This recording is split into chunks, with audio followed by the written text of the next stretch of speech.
But sure, there seems to be an inappropriate amount in some way of all these, a lot of well-known guys who admit to dabbling in the dark side to a great degree. Yeah, and then, you know, is Phil Keaggy, you know, as popular as Eric Clapton? You know, if you went around the world... No, only because I was saying, because he became a Christian, I think. And most, the people who buy records, there are more secular records bought than Christian records, especially back then. You're talking in the 70s when Phil Keaggy switched over and said, hey, I've seen the light, and I'm going to sing for the Lord. And we may show DMX later tonight. And I just saw him on a series on TV recently where he's trying to change and follow God. And I remember Al Green years ago when and some of you may remember him, when he went from the secular side of music.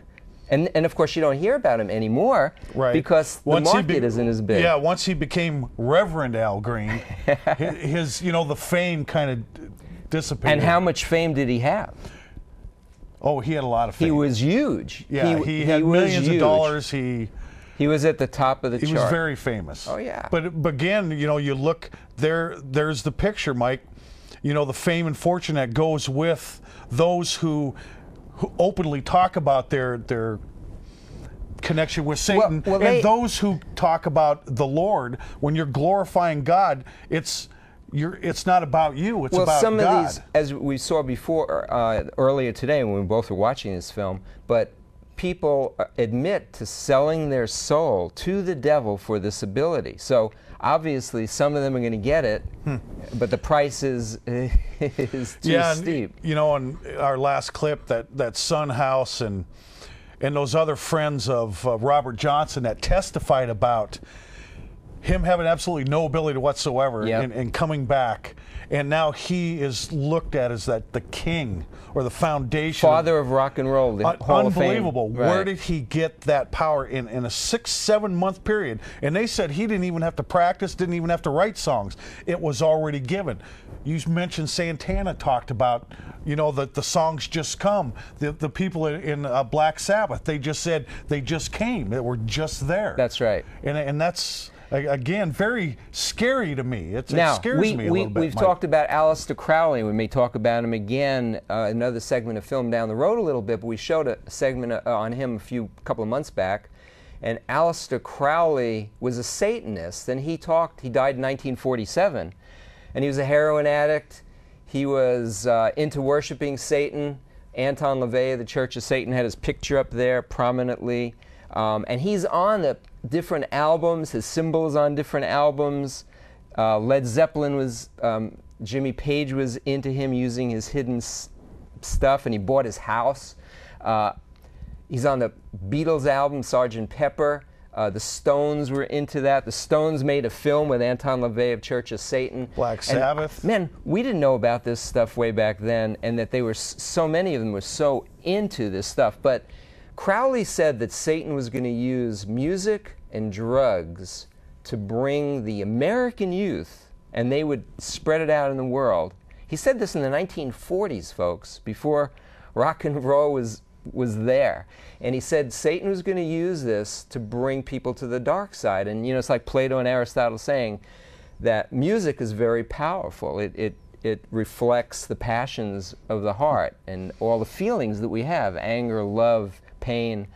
And it's a great vehicle, and God's used it for good, but Satan's really using it for evil. And you see these thousands and thousands of people that have watched these guys, and we're going to talk more about young people and who they're watching down the road. And a lot of them are watching these guys, and more of it's going to the dark side. And people need to know what's happening. And what's interesting, Mike, if you talk to a lot of theologians and study the Word of God, there's an indication in the Bible that talks about Satan being the worship leader of all the angelic beings.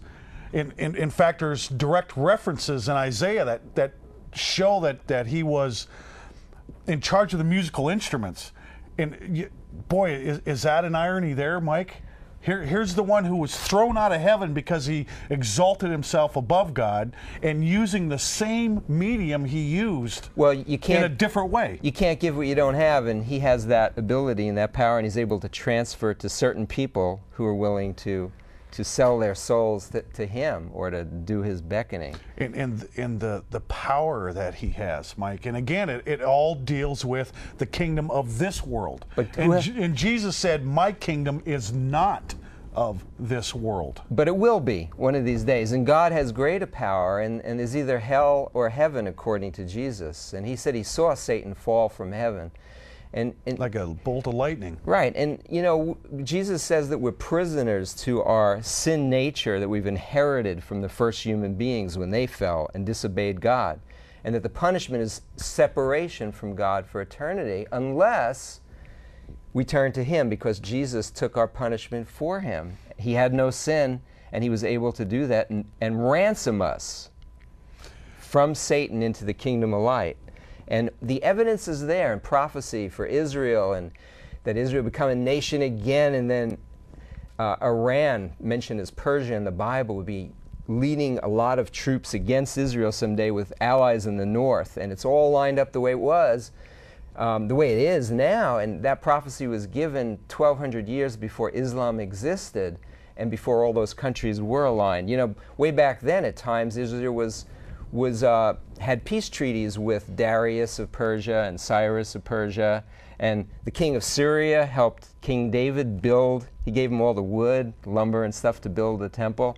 And so they weren't always fighting against, usually they were allied in groups against each other. But now everybody's allied against Israel. It was all prophesied 1,200 years before Islam began, and that's what unifies them against Israel. And God says, hey, I'll prove to you that this Bible is true, because Satan can't tell the future 100% accurately. He'll guess at a couple of things and get them right, but usually he'll be wrong. But I'll be right 100% of the time, and it's all in the Bible. And if you want truth, that's where it's at. If you don't want to be miserable for eternity, you want to look at the Bible, read the New Testament, and God will open your eyes like he did for us. He did. And going back to the film, you know, in Peter, I believe, 1 Peter, it says that Satan is roaring around like a lion, seeking whom he may devour. And apparently we're seeing a connection with one of the major vehicles is music. And to those that are old enough to remember, and I being on the younger end of that, the gyrating hips of Elvis, the nation was in an outrage, Mike. You know, think about it. The nation was in an outrage. Now today, 40 years later, we have pornography right there on TV, and nobody's saying a word, Mike. We've become so callous to the frog in the pot and the heat being turned up, we don't even know it's boiling.